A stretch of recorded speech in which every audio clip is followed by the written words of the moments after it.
Getting married is its own experience, and even though we whirlwinded through it,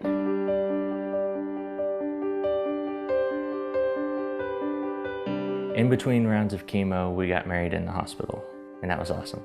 and I want to know how you're doing because you're like still on chemo, and I needed to know if you were unhooked yet. It was incredible. It was so not what we planned. It's one of those things where if you had to plan it, it wouldn't have come out so perfectly, and somehow everybody pulled together.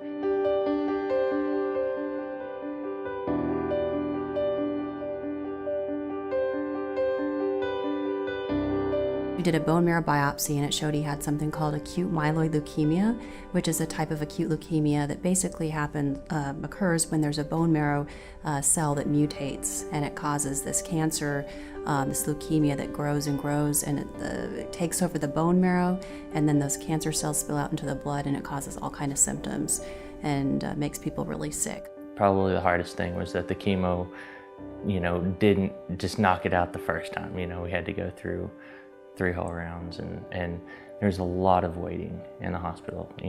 5 days of chemo, let's wait for 2 weeks, 3 weeks, and then get another bone marrow biopsy. Well, it didn't work.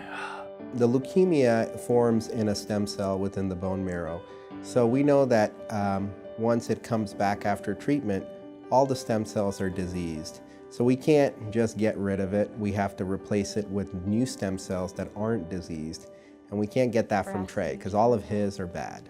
We have to get it from somebody else. There's Christina. Look at that. I love that picture.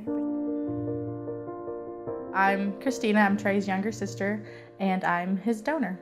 When we had the wedding, they were all in the hospital, and I have 1 brother and 2 sisters, and they all got tested to see, and Christina was a perfect match.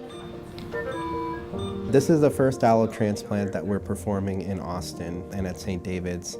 I think it's a very important piece of care that we've been missing in the community for a long time. Prior to this, patients with these type of blood cancers would have to travel outside the city. The closest facility was in San Antonio, and basically relocate there for about 3 to 4 months to get their treatment. For him, the stem cell transplant was absolutely necessary and definitely saved his life. He gets to live, that's true. And being a part of that is awesome.